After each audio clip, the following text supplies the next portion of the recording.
देखिए, भारतीय संविधान की अनुसूचियाँ। जब संविधान का निर्माण हुआ था तब 395 अनुच्छेद, 22 भाग और 8 अनुसूचियाँ थी। वर्तमान में 451 हमने लिखवा दिए हैं कि 451 कैसे हुए, क्योंकि शुरुआत में 56 संविधान संशोधन हो गए थे। इस प्रकार 395 से 451 अनुच्छेद हो गए थे, 22 भाग लिखवाए हैं। आगे जैसे ये अनुसूचियाँ लिखवाएंगे उसके बाद पूरे 25 भाग कवर होंगी डिटेल से। अब लिखना है अनुसूचियाँ। तो लिखिए, पहली अनुसूची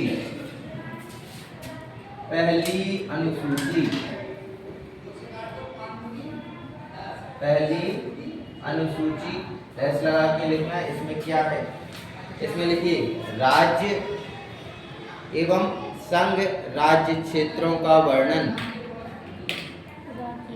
राज्य एवं संघ राज्य क्षेत्रों का वर्णन हो गया। राज्य एवं संघ राज्य क्षेत्रों का वर्णन। देखिए, दूसरी अनुसूची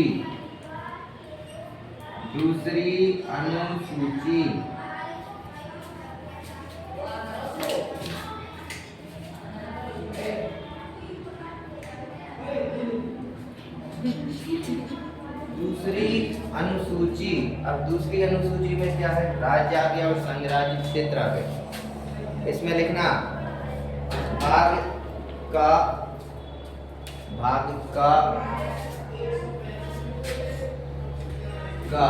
इसमें लिखना राष्ट्रपति और राज्यों के राज्यपालों के बारे में उपबंध।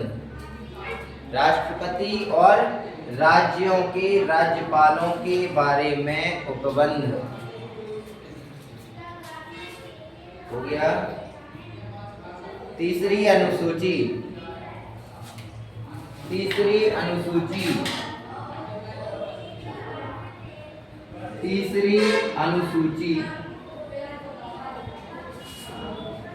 इसमें लिखना शपथ तथा प्रज्ञान प्रारूप। शपथ तथा प्रज्ञान प्रारूप। राष्ट्रपति, उपराष्ट्रपति, प्रधानमंत्री, राज्यों के राज्यपाल के शपथ के बारे में अनुसूची 3 में दिया गया। देखिए, चौथी अनुसूची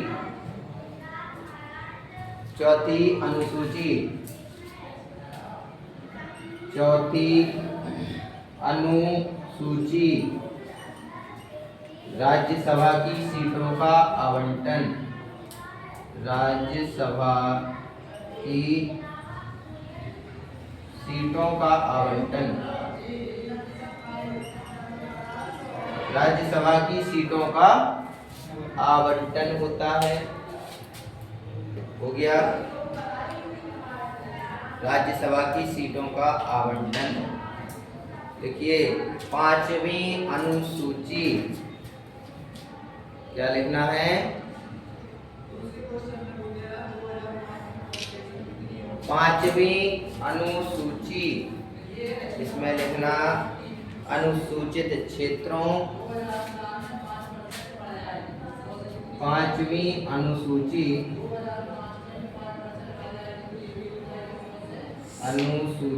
इसमें लिखना अनुसूचित क्षेत्रों और अनुसूचित जनजातियों, अनुसूचित क्षेत्रों और अनुसूचित जनजातियों के प्रशासन और नियंत्रण के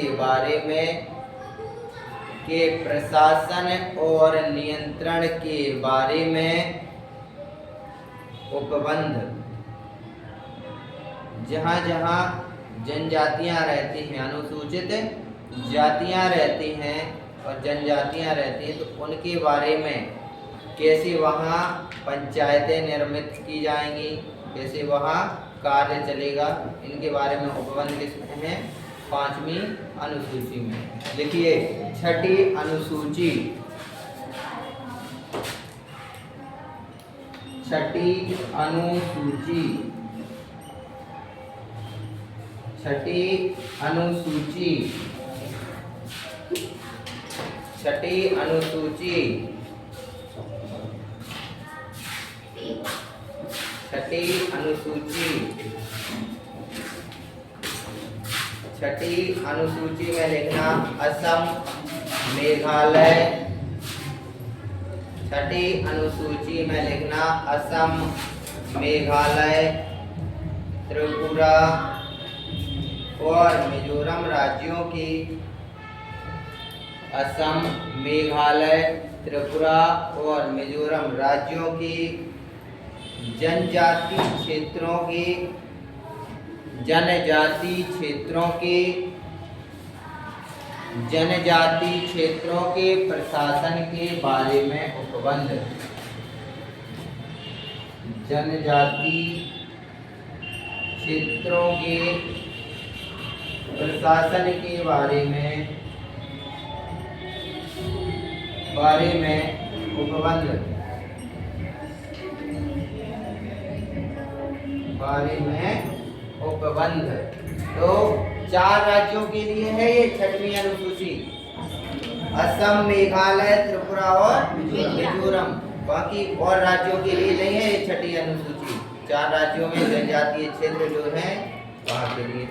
लिखिए 7वीं अनुसूची, इसमें लिखिए सूची 1, सूची 1 डैश लगा के लिखना, संघ सूची। 7वीं अनुसूची में 3 सूचियां दी गई हैं। 7वीं अनुसूची के अंदर लिखना सूची 1 तो ये संघ सूची कहलाती है, सूची 2 ये राज्य सूची कहलाती है और सूची 3 ये समवर्ती सूची कहलाती है। संघ सूची के अंतर्गत वो विषय आते हैं जिसका निर्णय केवल केंद्र सरकार लेती है। तीसरी में क्या? समवर्ती सूची। पहली लिखिए संघ सूची, दूसरी राज्य सूची और तीसरी समवर्ती सूची। हो गया। अब इन्हें समझ लो ये होती क्या। संघ सूची वो होती है जिसमें निर्णय केंद्र सरकार का होता है, कहाँ कौन सा प्लांट लगाना है, औद्योगिक क्षेत्र बनाना है, उसका निर्णय कौन करेगा? केंद्र सरकार। ठीक है, ठीक कहलाती है संघ सूची। राज्य सूची में जितने भी विषय आते हैं उनका कर्ता धर्ता राज्य होता है, उसमें केंद्र हस्तक्षेप नहीं करता। तीसरी सूची होती है समवर्ती सूची, जिसमें केंद्र और राज्य दोनों मिलकर कार्य करते हैं। हो गया। अगला लिखिए 8वीं अनुसूची। क्या लिखना है? 8वीं अनुसूची। 8वीं अनुसूची में भाषाएं दी गई। भाषाएं इसमें लिख लीजिए संविधान निर्माण के समय 14 भाषाएं थी, वर्तमान में 22 है। संविधान निर्माण के समय 14 भाषाएं स्वीकृत की गई। संविधान निर्माण के समय कितनी? 14 भाषाएं, लेकिन वर्तमान में कितनी हैं? 22। अनुसूची 8 इसमें भाषाएं हैं जो मान्यता प्राप्त है। पहले 14 थी, अब वर्तमान में 22 हो चुकी हैं। अब ये लिखिए 9वीं अनुसूची। 9वीं अनुसूची। 9वीं अनुसूची इसमें क्या है? इसमें लिखिए कुछ अधिनियमों और विनियमों का, कुछ अधिनियमों एवं विनियमों का, अधिनियमों एवं विनियमों नियमों का विधि मानकीकरण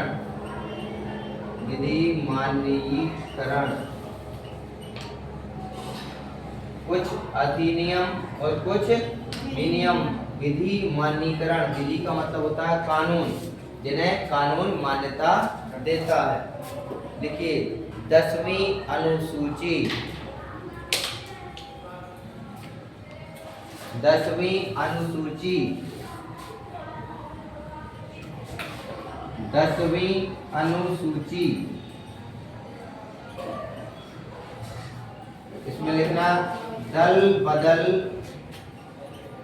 पर रोक। दल बदल पर हुआ क्या था? पंजाब विधानसभा में, पंजाब विधानसभा में एक विधायक ऐसा हुआ, पंजाब, हाँ पंजाब विधानसभा में एक विधायक ऐसा हुआ जिसने एक दिन में 3 पार्टियां चेंज कर ली थी। इसका नाम था गया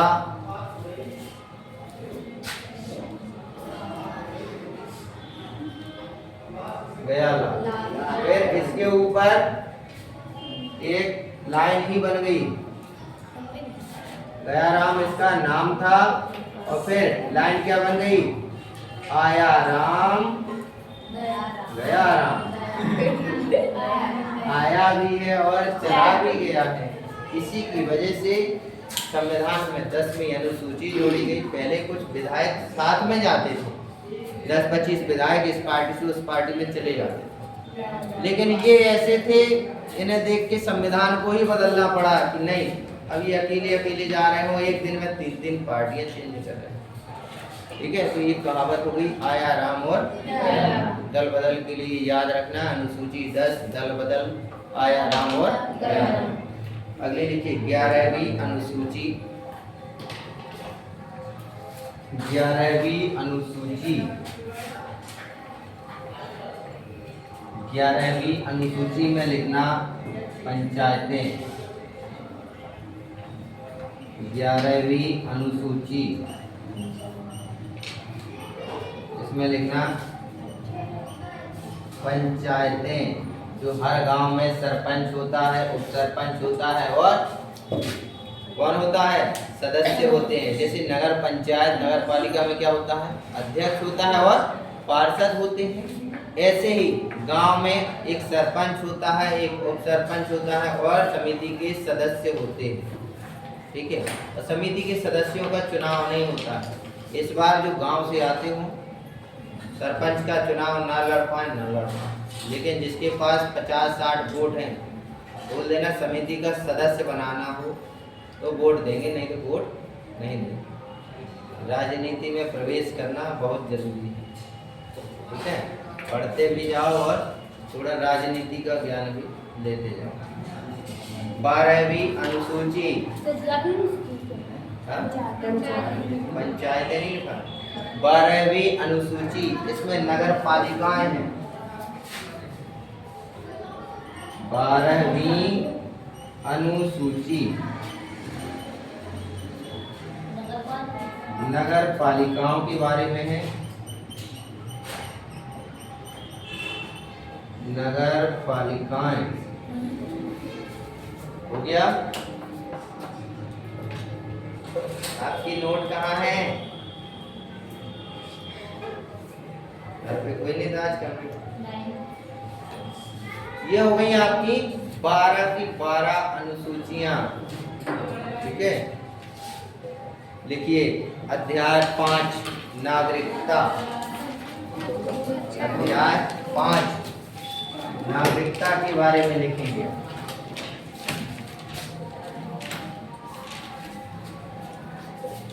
आधार कार्ड बनवा लेने से आप भारत के नागरिक नहीं हो जाते हैं।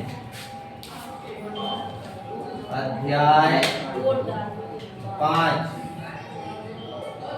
नागरिकता। आधार आपकी पहचान है। मतदाता कार्ड, जिसे वोटर कार्ड कहते हैं, इसे आप मत दे सकते हैं। क्या कर सकते हैं? मतदाता कार्ड से मत दे सकते हैं, वोट दे सकते हैं।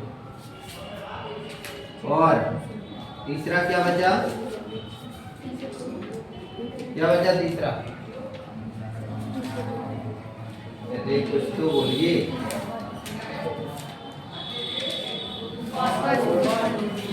ये होता है आपकी नागरिकता के लिए, आप किस देश के नागरिक। इसमें लिखना है नागरिकता के बारे में, कैसे किसी दूसरे देश की नागरिकता ग्रहण कर सकते हैं, कैसे कोई विदेशी अपने देश की नागरिकता पा सकता है। ठीक है, देखिए भारत में एकल नागरिकता की व्यवस्था की गई है। भारत में एकल नागरिकता की व्यवस्था की गई है।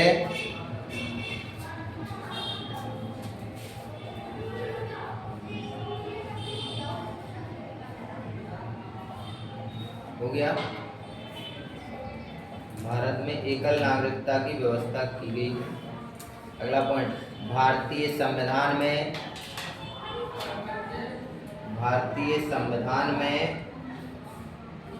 नागरिकता संबंधी व्यवस्था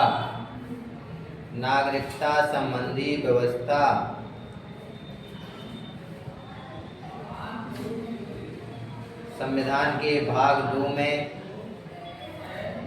भारतीय संविधान में नागरिकता संबंधी व्यवस्था संविधान के भाग 2 में अनुच्छेद 5 से 11 तक वर्णित है। भारतीय संविधान में नागरिकता संबंधी व्यवस्था संविधान के भाग 2 में अनुच्छेद 5 से 11 तक वर्णित है।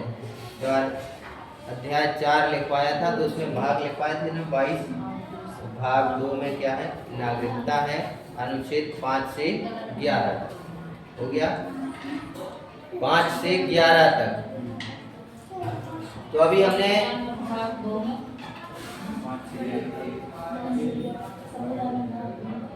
भाग 2 में अनुच्छेद 5 से 11 तक वर्णित है। हो गया, अनुच्छेद 5। देखिए अनुच्छेद 5 के बारे में लिखना है।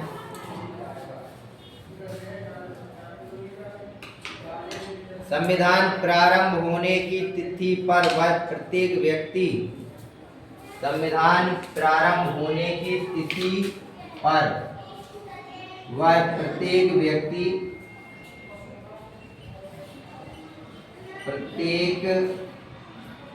व्यक्ति जो भारत का निवासी था, संविधान प्रारंभ होने की तिथि पर वह प्रत्येक व्यक्ति जो भारत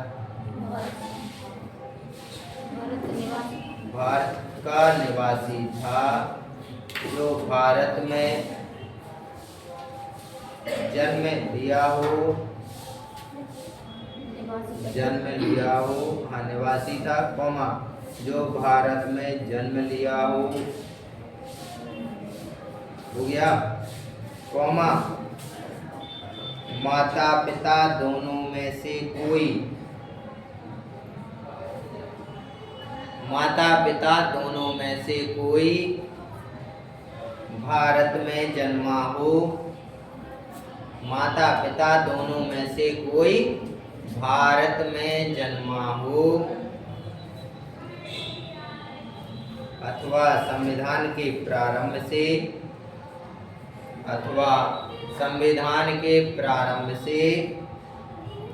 भारत का निवासी हो,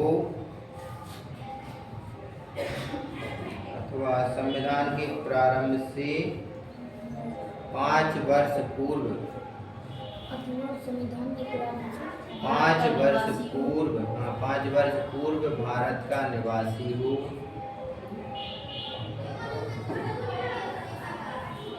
संविधान प्रारंभ कब हुआ? 26 जनवरी 1950।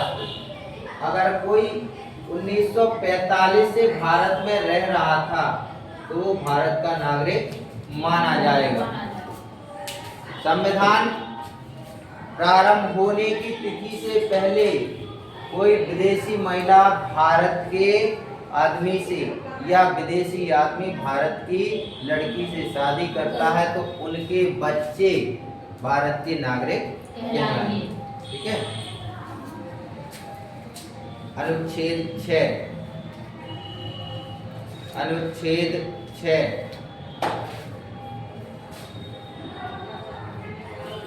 पाकिस्तान से आने वाले अनुच्छेद 6 में लिखना, अनुच्छेद 6 पाकिस्तान से आने वाले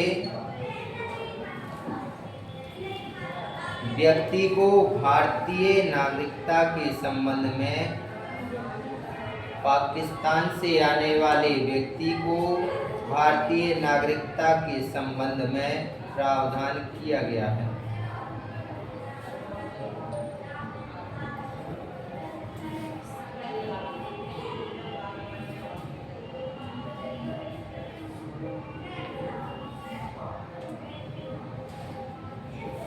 प्रावधान किया गया। शर्तें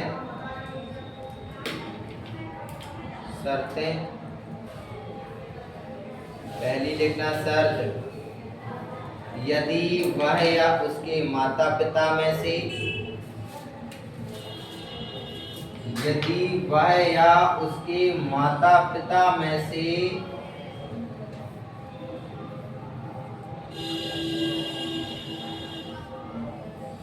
यदि वह या उसके माता पिता में से कोई भारत शासन अधिनियम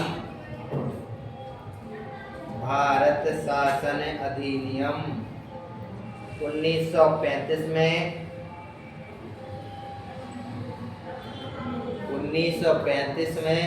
परिभाषित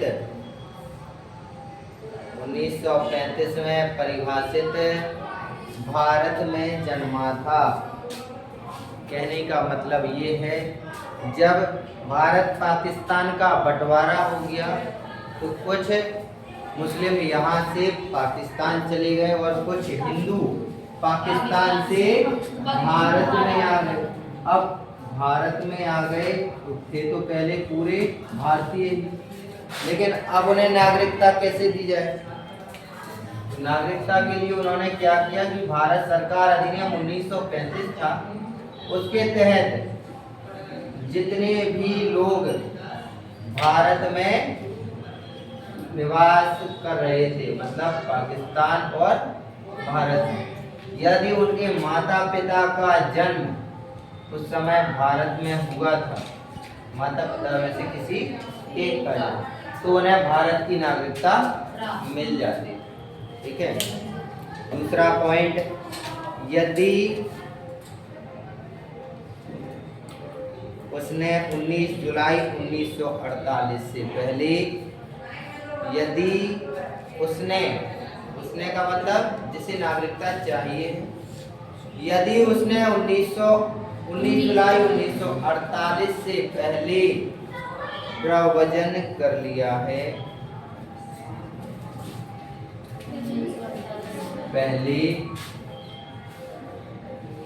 प्रव्रजन कर लिया है मतलब भारत में आ गया है,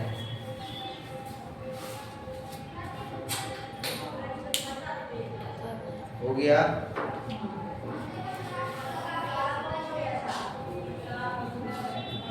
तो उसे भारत का नागरिक माना जाएगा,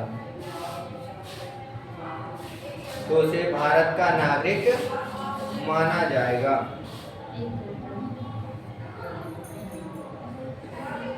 हो गया, भारत का नागरिक माना जाएगा। अनुच्छेद 7,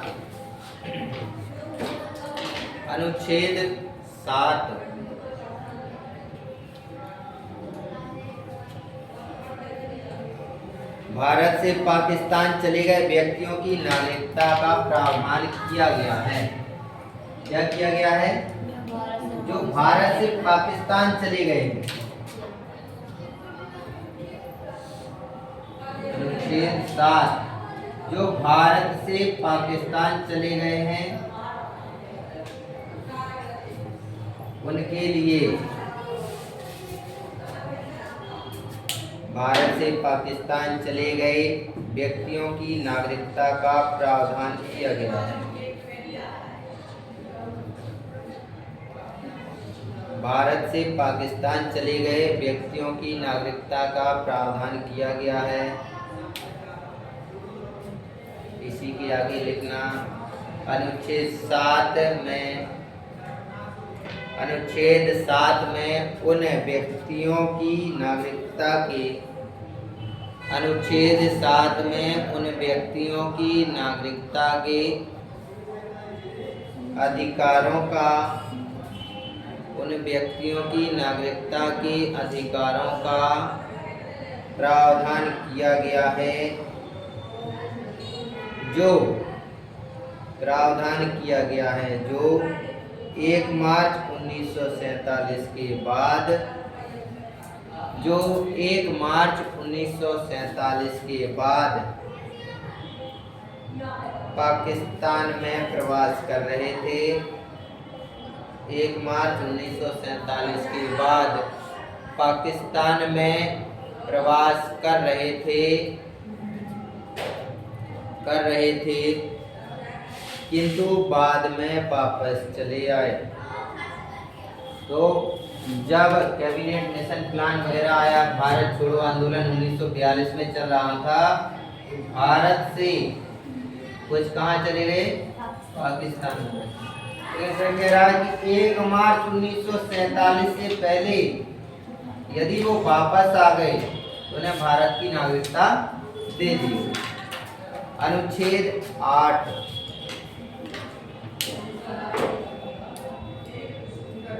संविधान के इस अनुच्छेद में, संविधान के इस अनुच्छेद में विदेशों में रहने वाले, संविधान के इस अनुच्छेद में विदेशों में रहने वाले, विदेशों में रहने वाले,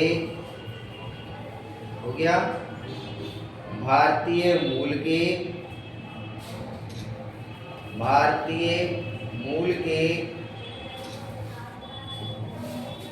व्यक्तियों के लिए नागरिकता का उपबंध है। भारतीय मूल के व्यक्तियों के लिए नागरिकता का उपबंध है। कहने का मतलब ये है, यदि कोई आदमी कमाने के लिए, रोजी रोटी कमाने के लिए भारत से बाहर चला गया है तो वो प्रवासी भारतीय कहलाता है, क्योंकि उसने नागरिकता यहाँ की छोड़ी नहीं है और वहाँ की ग्रहण की नहीं है।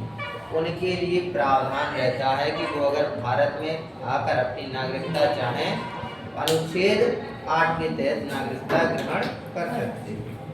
अनुच्छेद 9, अनुच्छेद 9, अनुच्छेद 9 में लिखना है, यदि किसी व्यक्ति ने स्वेच्छा से, यदि किसी व्यक्ति ने स्वेच्छा से, यदि किसी व्यक्ति ने स्वेच्छा से विदेशी नागरिकता को स्वीकार कर लिया है, यदि किसी व्यक्ति ने स्वेच्छा से विदेशी नागरिकता को स्वीकार कर लिया है,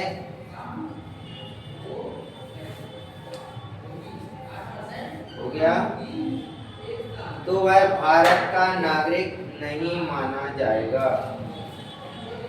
जैसे अपने एक एक्टर है, एक्टर का नाम है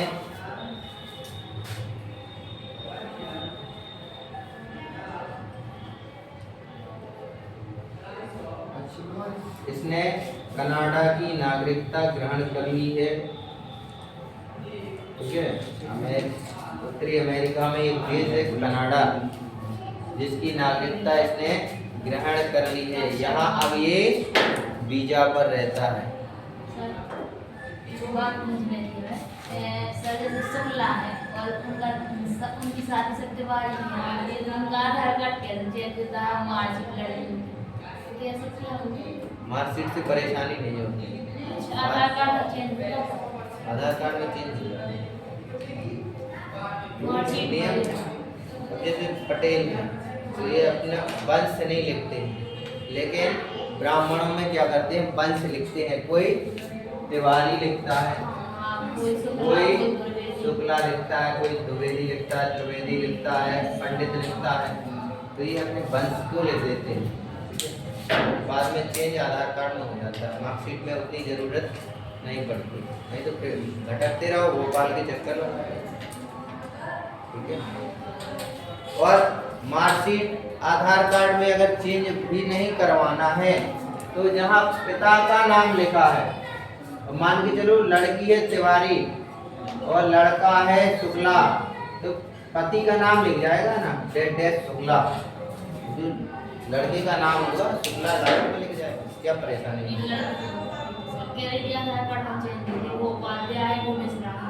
आधार कार्ड में पति का नाम तो चेंज करवाना ही पड़ेगा, एड्रेस चेंज करवाना पड़ेगा। देखिए अनुच्छेद 10 अनुच्छेद 10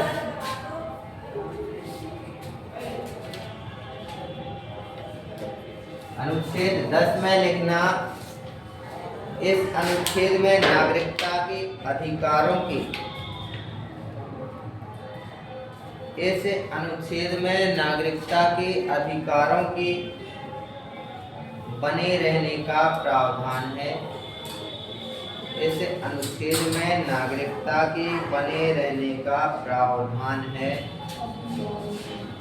अधिकारों के बने रहने का प्रावधान है। हो गया। किसी नागरिक की नागरिकता का अधिकार, किसी नागरिक की नागरिकता का अधिकार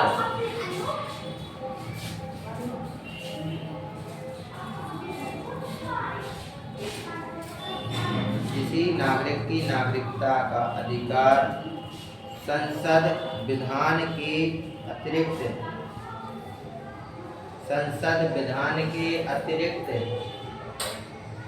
अन्य किसी से, संसद विधान के अतिरिक्त अन्य किसी विधि से, संसद विधान के अतिरिक्त अन्य किसी विधि से छीना नहीं जा सकता है। हो गया।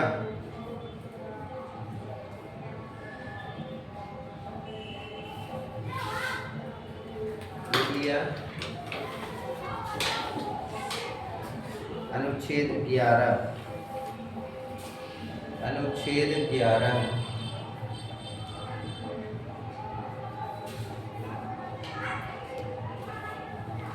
इसमें लिखना,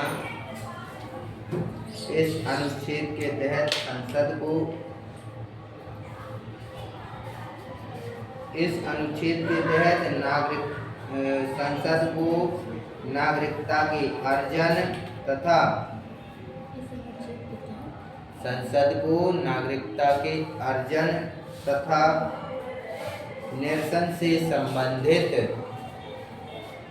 अर्जन तथा निरसन से संबंधित कानून बनाने का अधिकार प्राप्त है।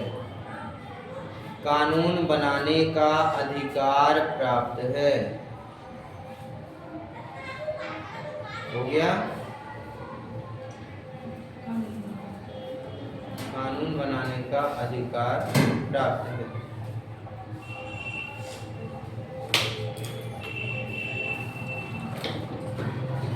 ये थे अनुच्छेद 5 से 11। अध्याय 6 मौलिक अधिकार। अध्याय 6 अध्याय 6 में आपको सरकार ने, संविधान ने कौन कौन से अधिकार दिए हैं उनके बारे में देखते हैं।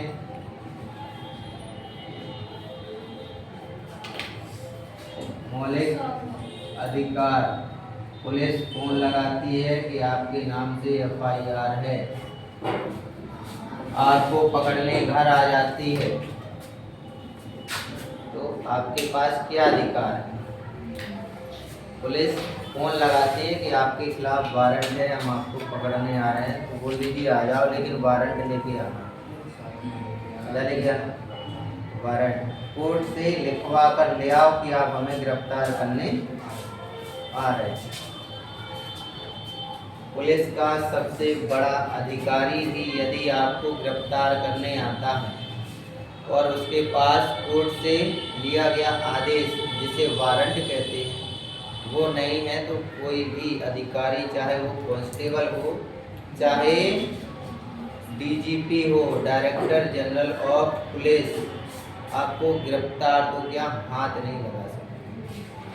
ठीक है, तो ये आपके अधिकार, इनकी चर्चा अनुच्छेद 20 और 21 में करेंगे। देखिए, मौलिक अधिकार में मौलिक अधिकारों की अवधारणा अमेरिकी संविधान से ली गई है। मौलिक अधिकारों की अवधारणा अमेरिकी संविधान से ली गई है। कहाँ से ली गई है? अमेरिकी संविधान से ली गई है।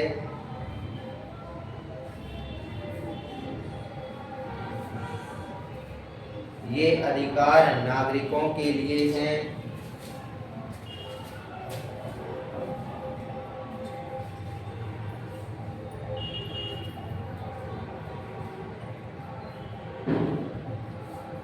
ये अधिकार किसके लिए है?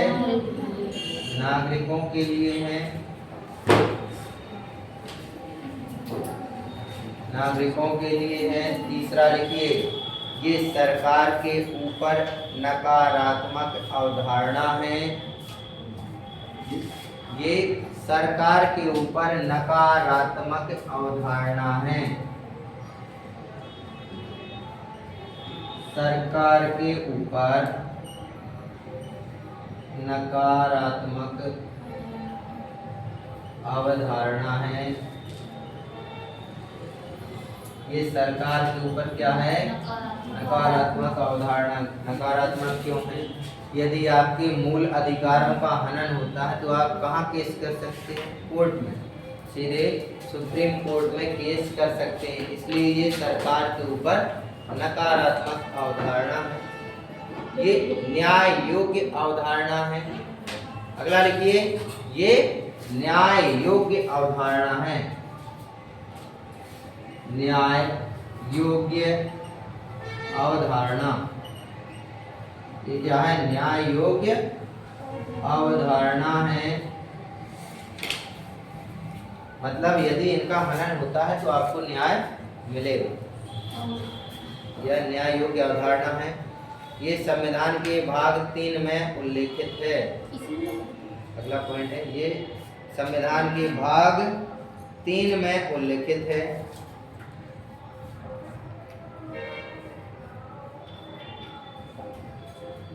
हो गया? ये संविधान के भाग 3 में उल्लेखित है। अगला पॉइंट, इसकी शुरुआत अनुच्छेद 12 से होती है। इसकी शुरुआत अनुच्छेद 12 से होती है। हो गया? इसकी शुरुआत अनुच्छेद 12 से होती है। तो अनुच्छेद 12 लिखिए, राज्य की परिभाषा।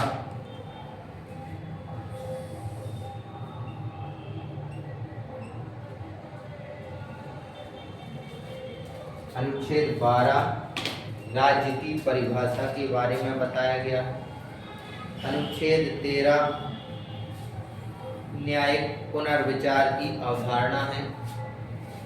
12 में राज्य की परिभाषा और 13 में न्यायिक पुनर्विचार की अवधारणा, न्यायिक पुनर्विचार की अवधारणा। पुनर्विचार, आप तहसील में जो सिविल कोर्ट होता है वहाँ हार गए हैं, वहाँ से कहाँ जा सकते हैं? जिले में, जिले से संभाग में, संभाग से हाई कोर्ट में, हाई कोर्ट से सुप्रीम कोर्ट में। तो ये न्यायिक पुनर्विचार की, एक जज ने यदि फैसला दे दिया है तो क्या उस पर और आगे सुनवाई हो सकती है? हाँ, सुप्रीम कोर्ट लास्ट होता है, यदि वहाँ हार गए तो हार गए। ठीक है, देखिए शुरुआत में मौलिक अधिकारों का विभाजन 7 भागों में किया गया था। शुरुआत में मौलिक अधिकारों का विभाजन 7 भागों में किया गया था। शुरुआत में मौलिक अधिकारों का विभाजन, शुरुआत में मौलिक अधिकारों का विभाजन 7 भागों में किया गया था। हो गया। पहला लिखिए, अनुच्छेद 14 से 18, अनुच्छेद 14 से 18, अनुच्छेद 14 से 18 समानता का अधिकार। अनुच्छेद 14 से 18 तक क्या है? समानता के अधिकार के बारे में बताया गया है। दूसरा लिखिए, अनुच्छेद 19 से 22, अनुच्छेद 19 से 22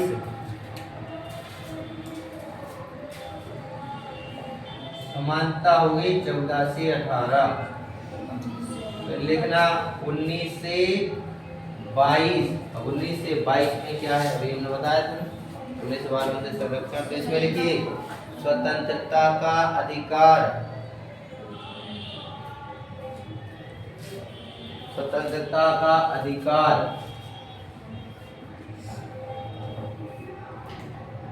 अनुच्छेद 23-24, अनुच्छेद 23-24 में लिखना है शोषण के विरुद्ध अधिकार, शोषण के विरुद्ध अधिकार। अनुच्छेद 25 से 28, अनुच्छेद 25 से 28 इसमें लिखना, अनुच्छेद 25 से 28 में लिखना धर्म की आजादी का अधिकार। क्या है? धर्म की आजादी का अधिकार। हो गया। अगला अनुच्छेद 29-30, अनुच्छेद 29-30 संस्कृति और शिक्षा का अधिकार। 29-30 में क्या है? संस्कृति एवं शिक्षा का अधिकार। अनुच्छेद 29-30। देखिए अनुच्छेद 31, अनुच्छेद 31 संपत्ति का अधिकार। अनुच्छेद 31 संपत्ति का अधिकार। हो गया। अगला लिखिए अनुच्छेद 32, अनुच्छेद 32 संवैधानिक उपचारों का अधिकार। अनुच्छेद 32 में क्या है? संवैधानिक उपचारों का अधिकार है।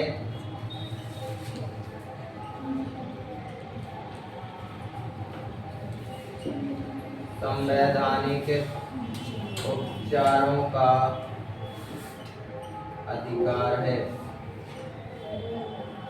अनुच्छेद 32 में। इसके तहत 5 रिटें जारी की जाती हैं। इसके तहत क्या है? 5 रिटें जारी की जाती हैं। तो यहाँ लिखना नहीं है, डिटेल में करवाएंगे, लिखवाएंगे। 5 रिटों में एक होती है कि कोई सरकारी अधिकारी है, अच्छे से काम नहीं करता है, उसके लिए। एक होती है वो 24 घंटे वाली बताई थी ना, पुलिस वाले पकड़ते हैं, तुमने 24 घंटे के अंदर कोर्ट में पेश करना होता है, इसीलिए वो कब पकड़ते हैं?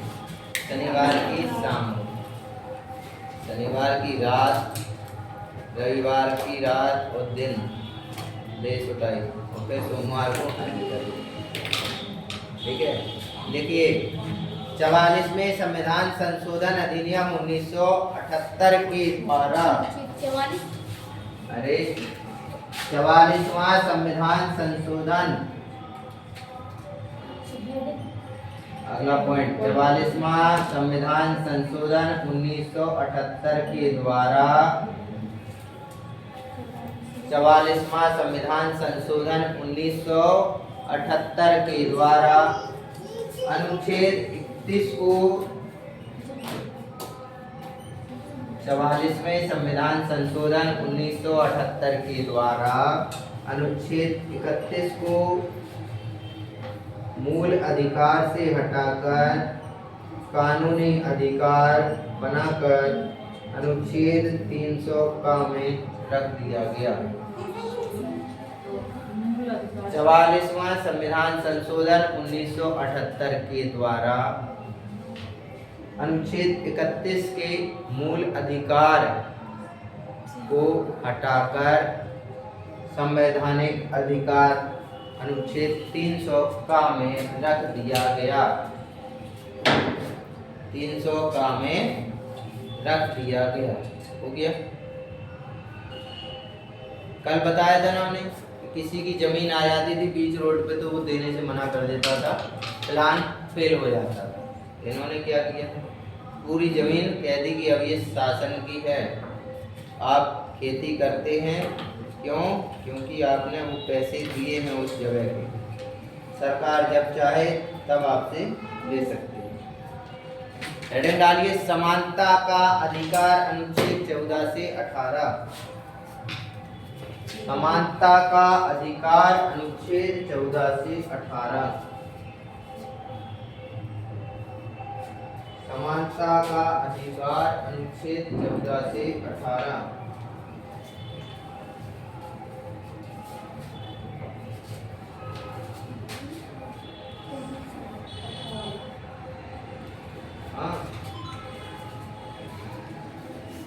क्लास में पढ़ने यहाँ संगे संगे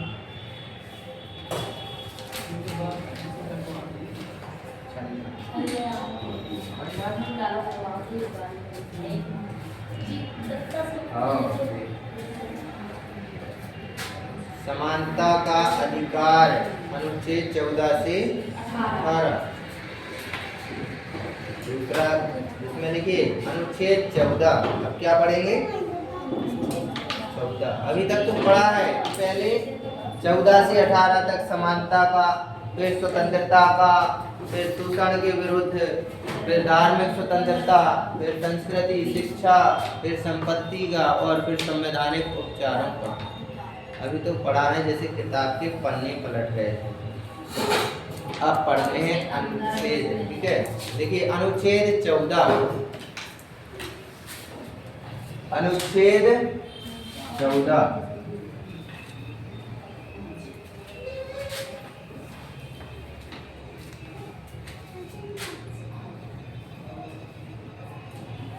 अनुच्छेद 14 लिखना है। इसमें लिखना है, भारत के राज्य क्षेत्र में किसी भी व्यक्ति को, भारत के राज्य क्षेत्र में किसी भी व्यक्ति को, किसी भी व्यक्ति को विधि के समक्ष, भारत के राज्य क्षेत्र में किसी भी व्यक्ति को विधि के समक्ष विधियों के समान संरक्षण से,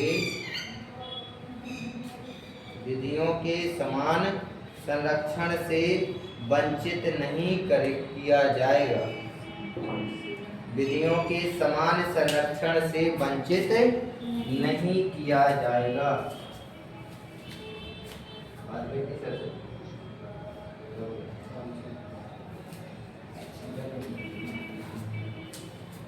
विधि के समान संरक्षण से वंचित नहीं किया जाएगा। कहने का मतलब ये है, जिस कुएं से ब्राह्मण पानी पीता है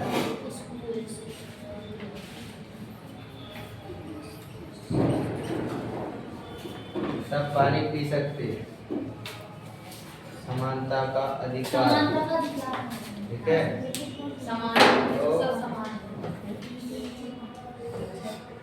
विधि के समक्ष सभी बराबर हैं। ऐसा नहीं है कि इनने कोई कांड कर दिया, इनने कोई कांड कर दिया तो इन्हें छोड़ दिया जाए, और इन्होंने वैसे ही कांड कर दिया तो इन्हें पकड़ लिया जाए। सभी समान। ठीक है, अगला लिखिए पॉइंट, विधि के समक्ष समानता से आशय, विधि के समक्ष समानता से आशय, विधि के समक्ष समानता से आशय की, आशय की कानून के समक्ष सभी बराबर हैं, कि कानून के समक्ष सभी बराबर हैं। हो गया। अमीर गरीब, इसी के आगे लिखना, अमीर गरीब जाति धर्म, अमीर गरीब जाति धर्म। हो गया, अमीर गरीब जाति धर्म क्षेत्र ऊंच नीच, क्षेत्र ऊंच नीच इत्यादि के आधार पर, इत्यादि के आधार पर विधि, इत्यादि के आधार पर विधि भेदभाव नहीं करेगा। विधि का मतलब कानून भेदभाव नहीं करेगा। यह एक नकारात्मक संकल्पना है, यह एक नकारात्मक संकल्पना है और यह ब्रिटेन से ली गई है, और यह ब्रिटेन से ली गई है। जबकि जब हमने अध्याय 6 पढ़ा शुरू में, मौलिक अधिकारों की अवधारणा अमेरिकी संविधान से ली गई है, लेकिन जो अनुच्छेद 14 है समानता का अधिकार, ये कहाँ से लिया गया है? ब्रिटेन से लिया गया है। अगला लिखिए आज का लास्ट अनुच्छेद, अनुच्छेद 15(1), अनुच्छेद 15(1), इसमें लिखना राज्य धर्म,